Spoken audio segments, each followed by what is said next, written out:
kita akan kembali melanjutkan perbincangan masih bersama dengan 3 orang narasumber. Tapi pertama saya akan mencoba kembali berbincang dengan Pak Burhan. Pak Burhan, tadi kalau tidak salah Bapak menyebutkan bahwa memang betul Baradae melakukan penembakan. Berapa kali melakukan penembakan dan siapa saja yang ada di sana ketika dilakukan penembakan? Dan apakah mungkin itu ada arahan untuk menembakkan, Pak?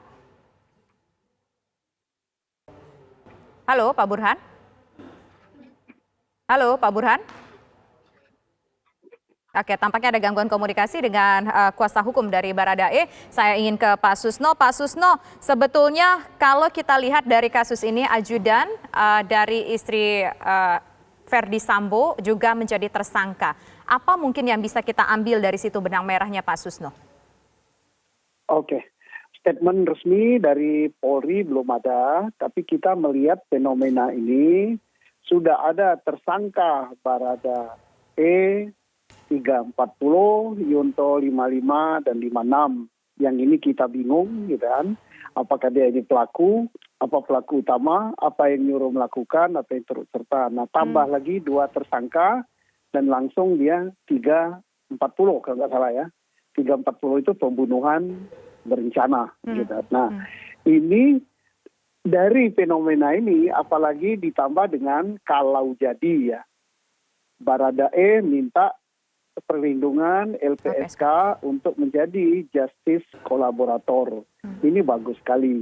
Ini saya yakin bahwa penyidik sudah punya data lengkap untuk menggait siapa otaknya gitu. Siapa otaknya? Siapa otak ini, dan juga ini akan terungkap juga nantinya bahwa ini adalah pembunuhan yang direncanakan. Karena untuk 2 orang yang baru ditangkap dan ditahan sudah dikenakan pasal 340 gitu. Pasal 340, sedangkan Baradae 338, apakah dia akan menjadi 340 kita tidak tahu. Tapi yang jelas ini pasti akan ada otaknya. Ada otaknya. Akan mengarah ke otaknya. Kita tidak bisa nerka-nerka siapa. Artinya salah satu yang menjadi tersangka juga Brigadir R yang juga dijadikan tersangka itu belumlah otaknya ya Pak Susno ya? Belum, karena karena kita kan otaknya kan kita dapat melihat dari pangkatnya, dari posisinya di kesatuan, dari apa kan ngapain dia membunuh temannya gitu. Oke, baik. Nah, sekarang saya ingin kembali ke Pak Burhan sebelum ke Prof. Muzakir. Pak Burhan sudah bisa mendengar kami? Ya, siap Pak, siap. Ya, Pak Burhan, apakah terungkap ketika Baradae memberikan keterangan berapa kali melakukan penembakan, siapa saja yang berada dalam ruangan tersebut atau berada di lokasi penembakan tersebut, dan siapa yang meminta ia untuk melakukan hal tersebut? Iya, jadi gambarannya memang apa menjadi pertanyaan Mbak ini udah terungkap semua di BAP-nya gitu. Nah, kami sebagai tim kuasa hukum tidak bisa menyebutkan, jadi lebih tepat mungkin yang Pak Susno sampaikan tadi itu udah resminya gitu. Kalau kami tidak dalam kapasitas bisa menyampaikan, kalau pengamat sih bisa gitu.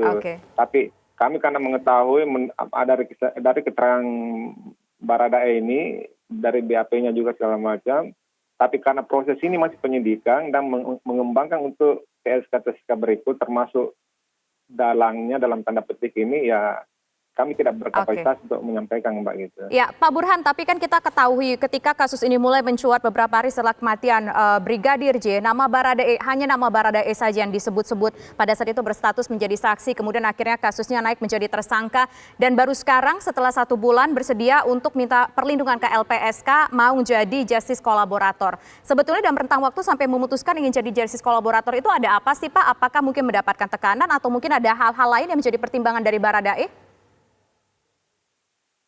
Ya, menurut informasi yang kami peroleh, ini kan kami kan baru 2 hari ya jadi lawyernya.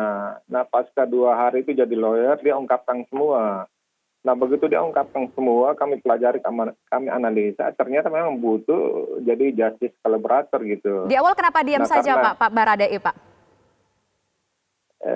Ya mungkin karena masih dugaan kami aja gitu bahwa ini masih ada skenario lama dari yang masih melekat mungkin di Baradae gitu, mungkin masih trauma atau masih ada perintah-perintah bagaimana di ini yang Skenario dan perintah yang apa maksudnya Pak Burhan? Mohon maaf saya potong. Skenario dan perintah apa maksudnya mungkin yang Bapak duga-duga yang difikirkan oleh Baradae pada saat awal pertama kali? ya mungkin kan pasca selesai kejadian itu ada hal-hal yang disampaikan oleh orang-orang di sekitarnya atau atasannya yang di tempat sana di TKP untuk menjaga kerahasiaan itu. Dan ini kan terbukti dari publik udah tahu bahwa ya bukti-bukti yang bersentuhan dengan TKP itu kan banyak yang ini banyak, mungkin belum sempat ditemukan dalam tanda petik menurut bahasa kami gitu ya. Baik. Terakhir saya ingin ke Prof. Muzakir. Prof. Muzakir, sebetulnya syarat untuk menjadi seorang justice kolaborator itu siapa saja, apa saja, dan apakah memungkinkan secara hukum sah nantinya Baradae jadi justice kolaborator, Prof?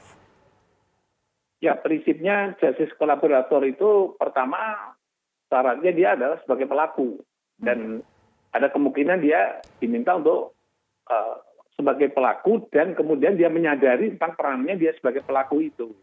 Jadi kalau justice kolaborator itu bukan pelaku itu agak sulit ya, itu tidak masuk.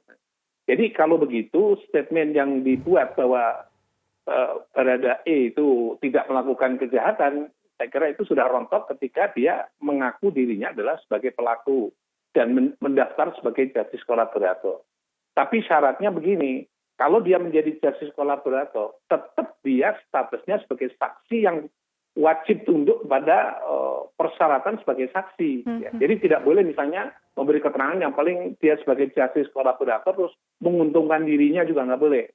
Harus objektif karena meskipun dia justice kolaborator, peran dia untuk sebagai saksi tetap, peran dia untuk mengungkap kebenaran material yang sebenar-benarnya itu tetap kewajiban pada yang bersangkutan begitu. Ya, Prof, terakhir Prof, seberapa besar kalau seseorang menjadi justice kolaborator bisa menekan angka hukuman dari justice kolaborator itu sendiri?